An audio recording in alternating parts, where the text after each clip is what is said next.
परिवर्तनाच्या या महापर्वामधील सर्व क्रांतिकारी महामानवांना मी सर्वप्रथम विनम्र अभिवादन करतो। आपल्या समोर सर्वच महापुरुषांच्या प्रतिमा आहेत, त्यांनी या समाज व्यवस्थेमध्ये आपलं केवळ क्रांतिकारी योगदान दिलेलं नाही, तर या समाज व्यवस्थेत प्रत्येकानं आपल्या परीने क्रांतीच केलेली आहे। त्यामुळे ते आपले महानायक आहेत। आजच्या मंचावर उपस्थित कार्यक्रमाचे अध्यक्ष माननीय दैवते सर, अरुण गोरमेटे सर, प्राध्यापिका अश्विनी सिरसाट, उपस्थित विद्यार्थी, युवक आणि चळवळीमध्ये आपलं आयुष्य ज्यांनी मोठ्या प्रमाणात खर्च केला आहे आणि आज ना उद्या या देशाच्या व्यवस्थेमध्ये फुले शाहू आंबेडकरांना अभिप्रेत असलेला समाज हा निर्माण होईल, त्या दिशेने या देशाची व्यवस्था बदलण्यासाठी आपलं योगदान आपल्या परीने देणारे या ठिकाणी उपस्थित असलेले माझे सर्व बंधू आणि आपण समतावादी असलो तरी बऱ्याच वेळा आपल्या कार्यक्रमामध्ये महिलांची उपस्थिती समोर आणि स्टेजवर नसते, पण या ठिकाणी मला ती प्रामुख्याने आवर्जून दिसते आहे। त्यामुळे त्या भगिनींचंही मी मनापासून स्वागत करतो। खरं तर उद्घाटनाची जी जबाबदारी आहे म्हणजे प्रस्तावनेतून 2024च्या आपण निवडणुका पाहिल्या, संविधान बचाव बागसेतनं DS4च्या माध्यमातून संविधान सन्मान सुरक्षा संवर्धन हे अभियान देशभर चाललेलं आहे। आणखी काही वर्ष चालेल, मला वाटतं जवळपास 6 वर्ष हे अभियान राबवलं। घटनेमध्ये प्रत्येक आर्टिकलचा किंवा त्या अनुषंगानं न्यायपालिकेसमोर गेलेली एखादी गोष्ट त्याचं इंटरप्रिटेशन प्रत्येक न्यायाधीश वेगळ्या पातळीवर करतो। ही इंटरप्रिटेशन करण्याची जी पद्धत आहे ती पद्धत त्यांच्या पूर्व संस्कारांवर, पूर्व सामाजिक संस्कारांवर आधारलेली असते, असं आजपर्यंत अनेक निर्णयांमधून सिद्ध झाले। त्यामुळे या देशामध्ये डॉक्टर बाबासाहेब आंबेडकर यांनी लोकशाहीच्या प्रक्रियेसाठी त्यांच्या संविधान सभेच्या अंतिम भाषणामध्ये 25 नोव्हेंबर 1950 ला त्यांनी सूचना देऊन ठेवली। लोकशाही, राजकीय लोकशाही, 24च्या निवडणुका राजकीय लोकशाहीवर आधारलेल्या होत्या, संविधान बचावावर होत्या, पण सामाजिक लोकशाहीचं काय? आणि बाबासाहेब म्हणतात की राजकीय लोकशाहीच्या मुळाशी जर सामाजिक लोकशाही नसेल तर त्या लोकशाहीचा पाया ठिसूळ असणार। आणि म्हणून लोकशाही मध्ये निवडणुका होतात, पण ते संविधानाला अभिप्रेत असलेलं प्रतिनिधित्व लोकशाही सभागृहात करतात का, हा आपल्या देशासमोर उभा राहिलेला एक महत्वाचा प्रश्न आहे। संविधानाच्या संदर्भामध्ये 75 वर्ष आपल्याला स्वातंत्र्याला होऊन गेली। या 75 वर्षामध्ये संविधान हे स्वातंत्र्यापेक्षा, म्हणजे आपल्याला जे स्वातंत्र्य मिळालं त्याच्यापेक्षा 2-3 वर्ष थोडं मागे आहे, त्याची अंमलबजावणी थोडी नंतर। पण तेव्हापासून तर 89 पर्यंत किंवा 90 पर्यंत आणि 90 तर आता 24 पर्यंत जे पहिला 41 वर्षाचा कालावधी आणि आता 34 वर्षाचा कालावधी, या दोन विभागांमध्ये आपल्याला संविधानाच्या संदर्भात बघावं लागलं. डॉक्टर बाबासाहेब आंबेडकरांनी संविधानामध्ये कलम 340, 41, 42, आता 41 आणि 42 आपल्यासाठी म्हणजे एससी आणि एसटी साठी असल्यामुळे त्याला बरोबर संविधानातच ते आरक्षण किंवा प्रतिनिधित्व जे काही असेल ते संवैधानिकच आहे.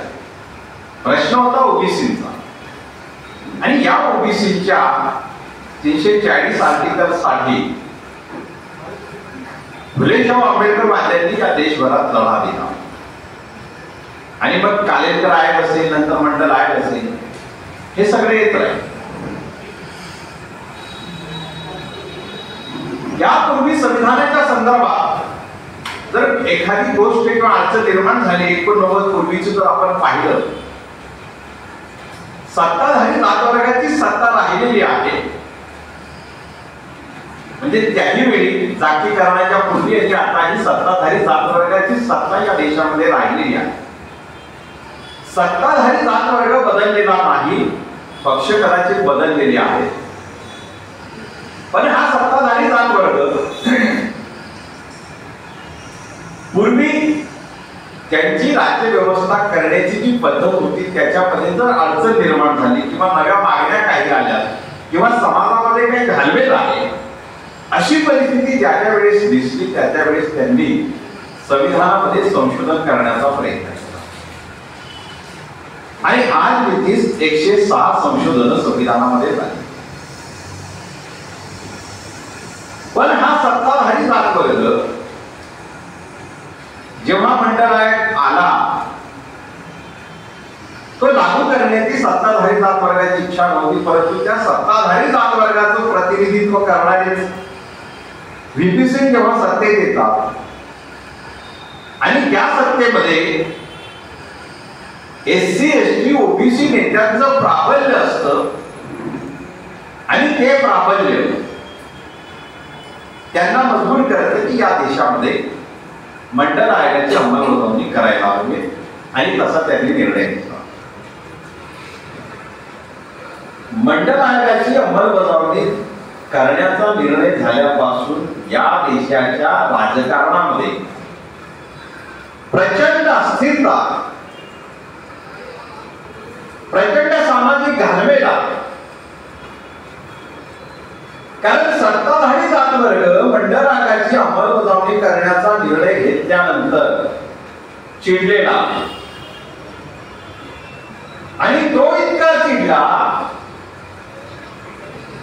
की हे ओबीसींना आरक्षणधारी बनवून, जे बाबासाहेबांनी जे म्हटलं होतं तुमच्या मित्रशक्ती ओबीसी सोबत आल्या,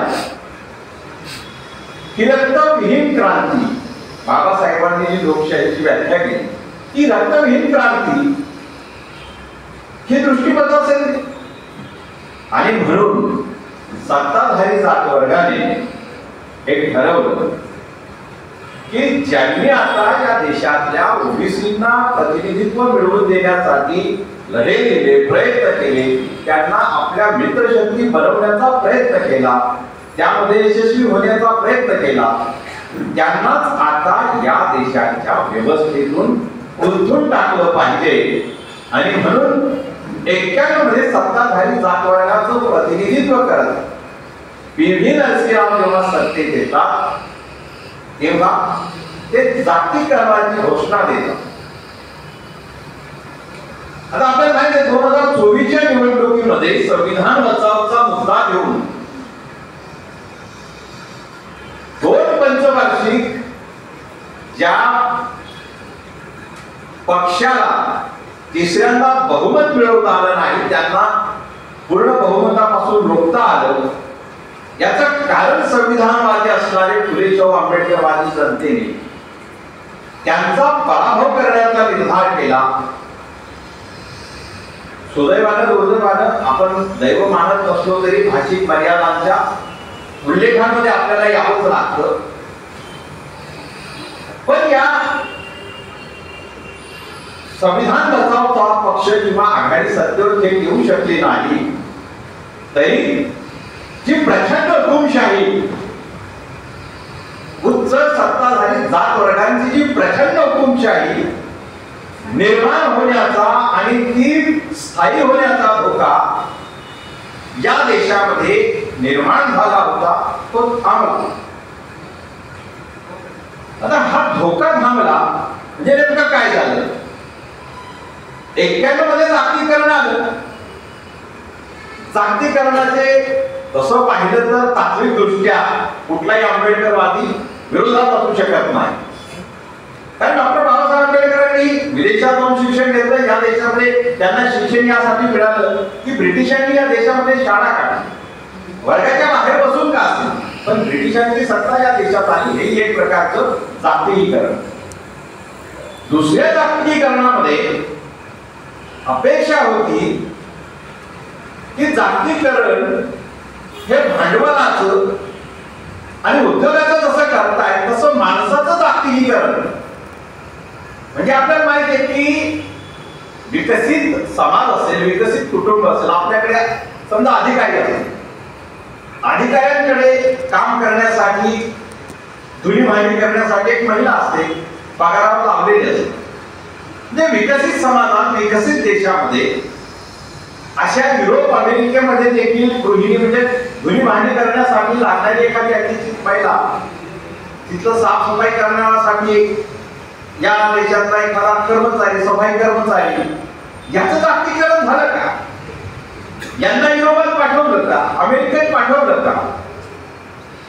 तर ते जागतिकीकरण झालं नाही, माणसाचं जागतिकीकरण झालं नाही. आणि या जागतिकीकरणामध्ये त्यांनी दुसरी पेय काढली ती प्रायव्हेटायझेशन, खाजगीकरण. आता या खाजगीकरणामध्ये जसं संविधान बचावच्या भूमिकेवर सगळा फुलेशाह आंबेडकरवादी समूह जेव्हा एकत्र येतो, तसं जागतिकीकरण लागू करण्यासाठी या देशामध्ये सर्वात मोठी अडचण होती की या देशातले आंबेडकरवादी हे रस्त्यावर येते.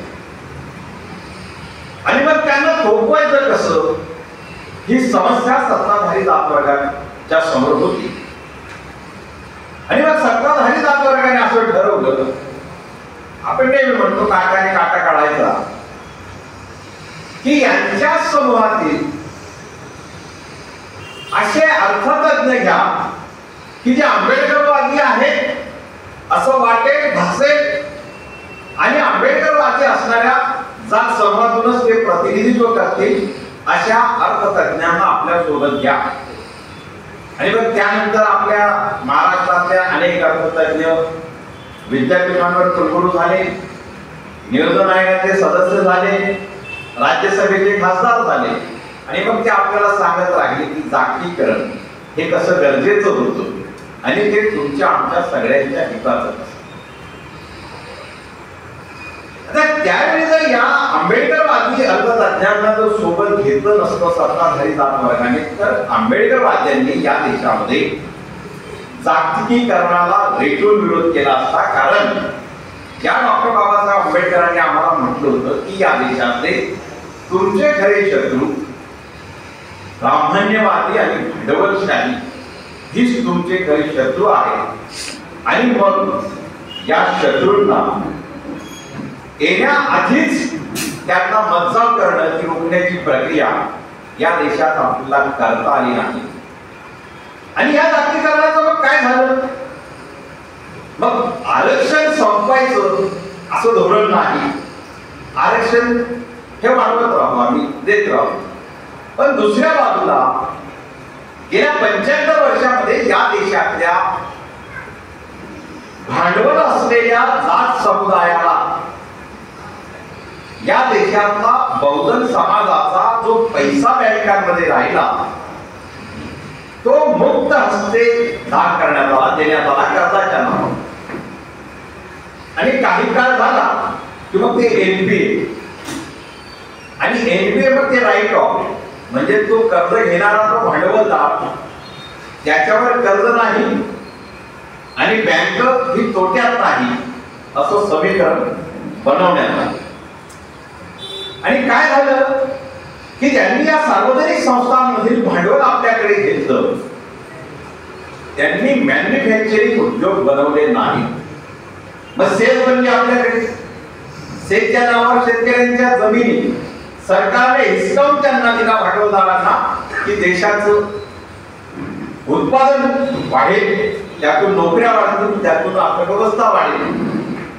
शेतच्या घेतलेल्या जमिनी अजून पडलेल्या आहेत.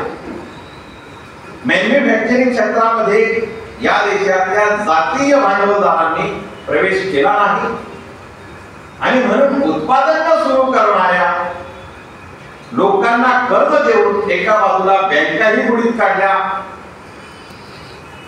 त्यांचा एनपीए करून त्यांचा तोटा बाजूला केला, त्या तोट्यातच राहिल्या. पण त्यांचा ताळेबंद तो नव्या पैशांमध्ये दाखवून त्या नफ्यात आणल्या गेल्या, दाखवल्या गेल्या. आणि एका बाजूला तर मॅन्युफॅक्चर नसल्यामुळे, उत्पादन व्यवस्था सुरू न झाल्यामुळे किंवा तसे उद्योग सुरू न केल्यामुळे रोजगार वाढला नाही. म्हणजे खासगी क्षेत्रामध्ये गेल्या 70 वर्षामध्ये 9.9 ट्रिलियन, म्हणजे हे सरकार म्हणतंय की आम्हाला अर्थव्यवस्था 5 ट्रिलियनची करायची, पण 9.9 ट्रिलियन म्हणजे 99 ट्रिलियन पैसा या देशातल्या उच्च जातीय भांडवलदारी जातींनी आपल्याकडे घेतला आणि एकही उत्पादित करणारा उद्योग त्यांनी वाढवला नाही. त्यांना या देशाच्या कामगारांची समस्या हाताळायचीच नाही. तुम्ही औरंगाबादला जर गेला, वाढून एमआयडीसी मध्ये जर गेला, तर तिथं Buddhist industrial manufacturing and trading association नावाची बिमॅट ऑर्गनायझेशन, उद्योजक आहे. हे सगळे बौद्ध उद्योजक आहेत.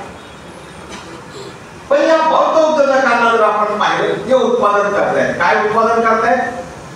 समजा तुम्ही टीव्ही घेतला व्हिडिओकॉनचा, तुम्ही स्कूटर घेतली बजाजची, तुम्ही आणखी काही कुठल्याही उद्योगाची वस्तू घेतली, ते उद्योग त्या वस्तूंचं उत्पादन करीत नाही.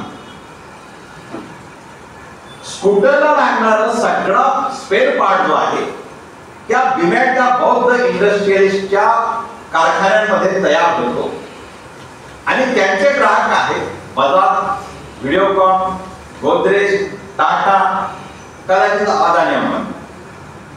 म्हणजे त्यांना छोटे छोटे युनिट त्यांनी काढलेले आहेत, उत्पादन करतात. कोण नट करतं, कोण बोल्ट करतं, कोण गाडीचं सीट करतं, कोण कव्हर करतं आणि हे फक्त असेंबल करतात आणि ती वस्तू बाजारात. आणि त्या युनिटमध्ये 10-15 कर्मचारी आहेत, कामगार आहेत.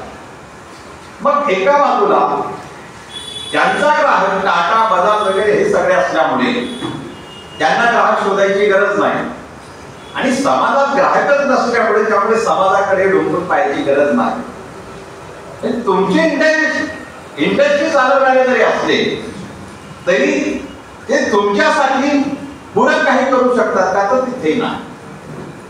आणि मग या देशामध्ये मग दुसऱ्या बाजूला ज्या पब्लिक संस्था आहेत त्यांचं प्रायव्हेटायझेशन करणं. ते प्रायव्हेटायझेशन 91 पासून सातत्यानं सुरू, 14 पासून त्याचा वेग वाढला. तो एवढा वाढला की मग आता आपल्याला सगळ्यांना वाटायला लागलं की जे संत गतीने चाललेलं होतं ते इतक्या वेगाने की आता देश आपल्या लोकशाही नष्ट होऊन भांडवलशाही, हुकुमशाही ही प्रस्थापित होणार त्या दिशेने देश गेला चालला. लोकशाहीच्या निवडणुकांमध्ये आपण त्याला 24 मध्ये रोखलेला. पण हे रोखताना माणसेने चालवलेलं BS4 संविधान, सन्मान, सुरक्षा, संवर्धन. मला याच्यामध्ये अजून एक वाटतं की संशोधन ही पण एक प्रक्रिया. जर संविधानामध्ये 106 संशोधन झाली आणि 106 संशोधनामध्ये या जागतिकीकरणानंतर 91 नंतर उच्च जात वर्ग समाज चिडला आणि त्यांनी हे ठरवलं की या SC ST ना देखील आता जात समूहाच्या प्रश्नांतून बाहेर काढायचं आणि हा देश पूर्ण वर्गीय स्वरूपात त्याचं स्वरूप आणायचं आणि जातवर आधारलेलं प्रतिनिधित्व असेल ते संपवायचं. या ईर्षेने ते पेटलेले आहे आणि म्हणून त्यांनी न्यायपालिकेकडे जो मुद्दा आणला की आर्थिक निकषावर आरक्षण, संविधानाच्या भावनेशी, संविधानाच्या मूलभूत तत्वांशी विसंगत असलेलं आर्थिक निकषावरचं आरक्षण हे या देशाची न्यायपालिका मंजूर करते आणि त्यावर संसदेमध्ये, म्हणजे आता पीडीपीचं प्रतिनिधित्व नसल्यामुळे त्या पक्षाला गृहीत धरणार नाही, पण संसदेमध्ये स्टॅलिनचा डीएमके पक्ष जर सोडला तर कोणत्याही पक्षाने आर्थिक निकषावरच्या आरक्षणाला विरोध केला नाही.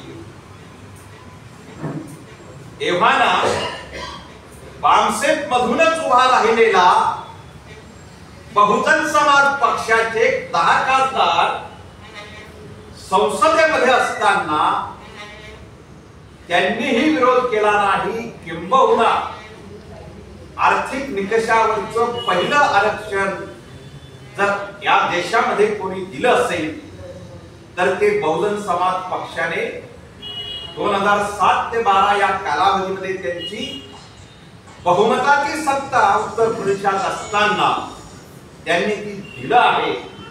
आणि म्हणून ज्या एका विचारसरणीतून पक्ष आणि त्याची मातृ संघटना उभी राहिली असेल तर त्यांना या गोष्टीवरही मूलभूत चिंतन करावं लागेल.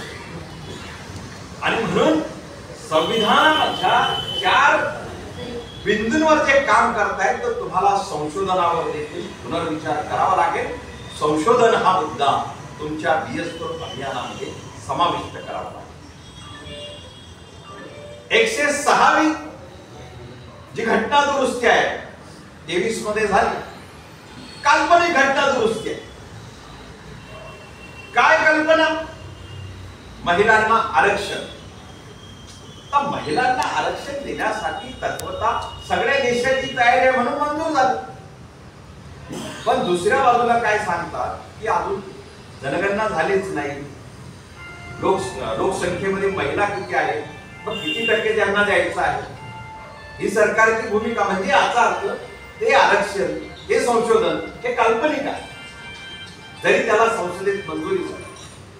दुसऱ्या बाजूला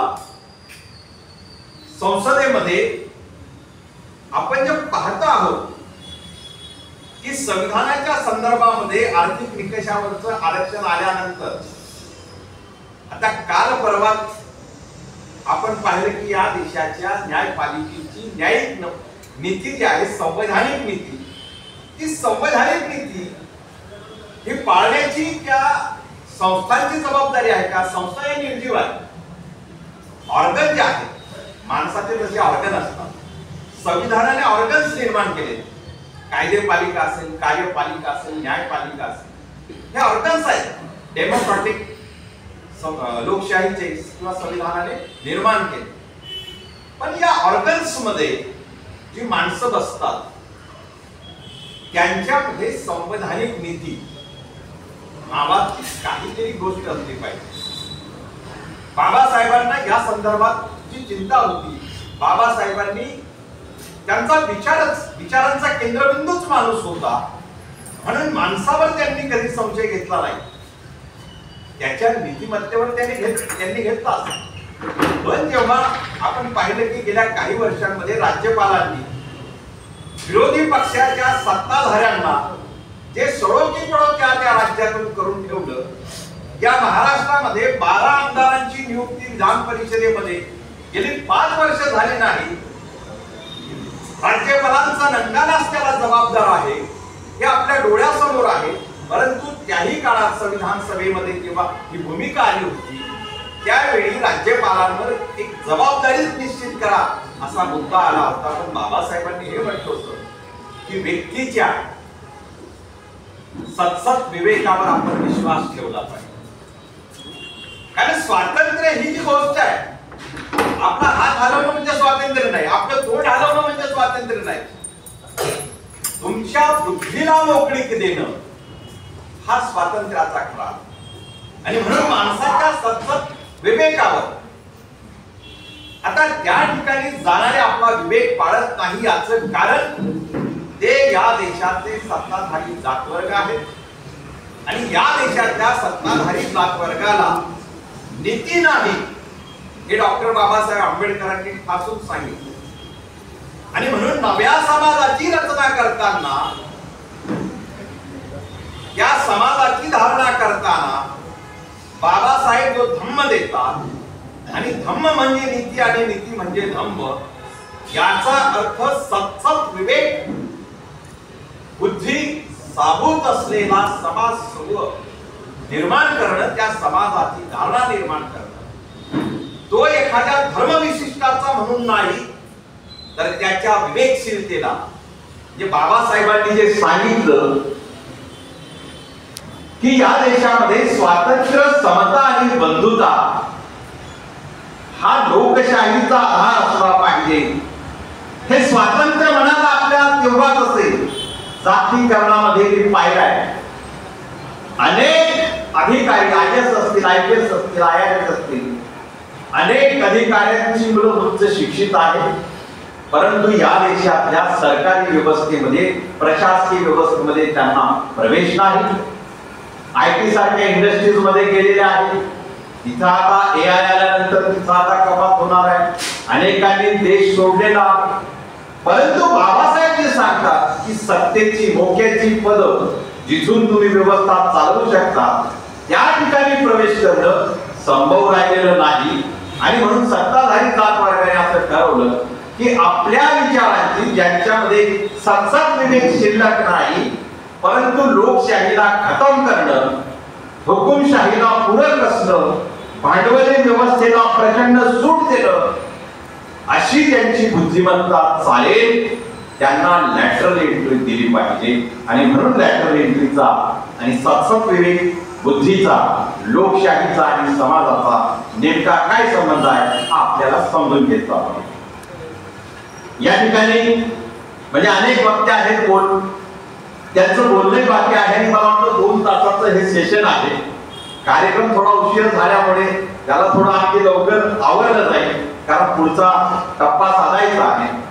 परंतु या ठिकाणी म्हणजे सत्ताधारी जातवर्ग मंडळ आयोग लागू केल्यानंतर प्रतिनिधित्व किंवा आरक्षणधारी वर्गाच्या विरोधात चिडलेला आहे आणि त्यांनी त्याच काळामध्ये रामरथ एका बाजूला आणि मंडळ दुसऱ्या बाजूला आणि रामरथापासून सुरुवात करून त्यांनी या देशाची सत्ता पूर्णत्वाने ताब्यात घेतलेली आहे.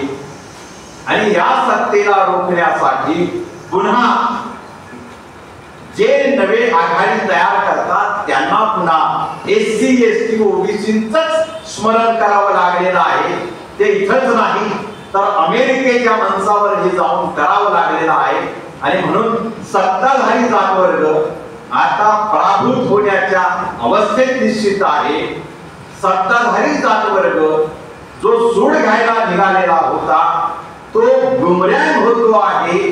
पण ही गुमरान होण्याच्या अवस्थेमध्ये जसं मंडळ आयोग लागू झाल्यानंतर मधला 30 वर्षांचा काळ 2014 पर्यंत या देशाची सत्ता अस्थिर राहिली. कारण तिसऱ्या आघाडीचे जवळपास 3 वेळा सत्ता आली 2-2.5 वर्षांची आणि ती तिथून पुढे जाऊन शुद्ध फुलेशाह आंबेडकरी विचारांची सत्तेच्या दिशेने तो प्रवास झाला पाहिजे होता. परंतु त्या पोकळीमध्ये फुले शाहू आंबेडकरी विचारांच्या राजकीय पक्षांना ती पोकळी भरता आलेली नाही. ती पोकळी न भरता येण्याचं कारण काय आहे याचा सामाजिक सर्वे झाला पाहिजे, याचं सामाजिक चिंतन झालं पाहिजे. आणि जो समाज या देशामध्ये फुले शाहू आंबेडकरांच्या नावावर, संविधानाच्या नावावर हुकुमशाहीकडे, प्रचंड हुकुमशाहीकडे आणि भांडवलशाहीकडे जाणाऱ्या व्यवस्थेला रोखण्याची ताकद आहे, तो समाज या देशाच्या सत्तेवर येऊ शकतो. परंतु तो अद्यापही गेल्या 75 वर्षात का आला नाही याचं कारण आम्ही नेहमीच डिफेन्सवर राहिलेलो. मगाशी चर्चा करताना सुधाकर मोड सरांनी चांगला मुद्दा की आम्ही सब कॅटेगरायझेशन द्या, अबकड हे केलं पाहिजे, म्हणजे विभागणी झाली पाहिजे. एका अर्थानं बाबासाहेबांनी पहिल्या दिवसापासून जाती निर्मूलनाचाच विचार सांगितला. जाती त्यांचा अभिनिवेश वाढल्याशिवाय जातीचे दुष्परिणाम तयार होत नाही.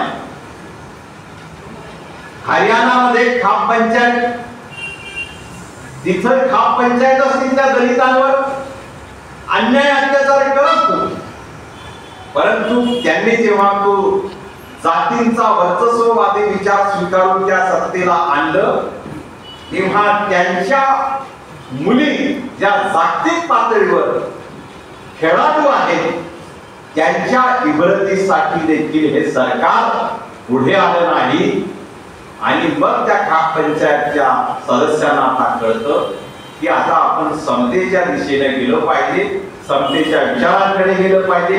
हीच परिस्थिती महाराष्ट्रात आहे, हीच परिस्थिती सगळ्या राज्यांमध्ये आहे. आणि सगळ्या राज्यांमध्ये देशामध्ये 1108 अनुसूचित जाती आहेत. त्या सगळ्या जातींनी कोणीही सब कॅटेगरायझेशन करण्याची मागणी केलेली नाही. किंबहुना कुठल्या तरी एका जातीच्या मागे त्या त्या राज्यात एससीच्या जाती मागे संघाचे कोणीतरी उभे राहतात, ते एखाद्या प्याद त्याला सांगायला लावतात. अशा 5-6 जाती देशामध्ये आहेत. 1108 एससी जातींपैकी फक्त 5 ते 6 जातींनी कर्नाटकातल्या मादिगा, महाराष्ट्रातला काही तुरळक प्रमाणात मातंग असेल, तमिळनाडूमधील एखादी जात असेल, तर या सगळ्यांनी मागणी केली आहे. तर त्या 6 जाती जर वगळल्या तर 1102 जातींनी ही मागणी केलेली नाही. तरी सरकार सब कॅटेगरायझेशन करायला जात आहे. दुसऱ्या बाजूला क्रिमी लेअर लागू करण्याचा जो प्रयत्न होतोय, काल आमची एक मीटिंग झाली, त्यामध्ये देशाच्या एका मोठ्या विद्वानाने असं विधान केलं की जसं पहिल्या पिढीला आरक्षण मिळाला, अधिकारी झाला, त्या अधिकाऱ्याच्या मुलाला आरक्षण द्या, जी दुसरी पिढी होईल. परंतु तिसरी पिढी त्या अधिकाऱ्याच्या नातवाला मात्र आरक्षण देऊ नका, ते आम्ही बघू. परंतु या देशामध्ये जर त्या अधिकाऱ्याच्या नातवाला एखाद्या कंपनीचा सीईओ व्हायचं असेल तर ते सीईओ होण्यासाठी जेव्हा तो आपली उच्च पदवी किंवा उच्च शिक्षित डिग्र्या जेव्हा घेऊन जाईल, जेव्हा ते मॅनेजमेंट त्याच्या डिग्र्या आणि प्रतिभेला पाहणार की त्याच्या आडनावाला आणि त्याच्या जातीला पाहणार, हा प्रश्न त्यांना अजून सुटलेला नसावा. त्यामुळे त्यांच्या नातवाला जर इच्छा झाली की मी या देशाच्या या राज्याच्या सचिव मंडळामध्ये सामील व्हावं, असं जेव्हा तो विचार करेल तेव्हा त्याला या देशाचा सचिव बनवण्यासाठी वर्ग म्हणून त्याच्याकडे पाहिलं जाईल, विद्वत्ता म्हणून पाहिलं जाईल, ते जात म्हणून पाहिलं जाईल. हे सगळे मूलभूत मुद्दे अजून त्यांना कळाले नाही. त्यामुळे जात अस्तित्वात असेपर्यंत या देशाचं प्रतिनिधित्व अस्तित्वात राहील. आणि जात केवळ अस्तित्वात ठेवण्याचंच मला वाटतं आपण ही उद्दिष्ट ठेवू नये. केवळ जातींचं संघटन बनवून जातींचे लाभ घेण्याच्या प्रक्रियेमध्ये अंतिमतः त्या जातींच्या संघटनाचा सर्वात मोठा लाभ ब्राह्मणी व्यवस्थेलाच होतो. हे गेल्या 2014 ते 2024 मधल्या त्यांच्या बहुमताच्या सत्तेने दाखवून दिलं. उत्तर प्रदेशातील जाटव आणि यादव सोडले तर सगळे एससी आणि ओबीसी हे भाजपाने आणि संघाने आपल्या कच्छपी लावले आणि या देशामध्ये जातींच्या समीकरणाचा उपयोग करून गेली 10 वर्ष बहुमताची सत्ता त्यांनी भोगलेली आहे. आणि म्हणून आपल्याला केवळ जातींचं संघटन करून त्या माध्यमातून लाभ घेण्याचा विचार देखील आपल्याला आता पुनर्विचार त्याला रूपांतरित केलं पाहिजे. संघटित करून जातींना त्यांना या देशाचा स्वाभिमान उभा करून जाती निर्मूलनाच्या दिशेने घेऊन गेलं पाहिजे. हेच मी या निमित्तानं म्हणेन. या ठिकाणी आपण सगळ्यांनी मला वाटतं थोडा जास्त वेळ घेतला असेल कदाचित मी, पण ऐकून घेतलं. त्यामुळे मी आपल्या सगळ्यांचा ऋणी आहे. या ठिकाणी मला उद्घाटक म्हणून जो सन्मान देण्यात आला त्याबद्दल मी संयोजकांचे मनपूर्वक आभार व्यक्त करतो आणि आजचे माझे 2 शब्द संपवतो. धन्यवाद. जय हिंद, जय भारत.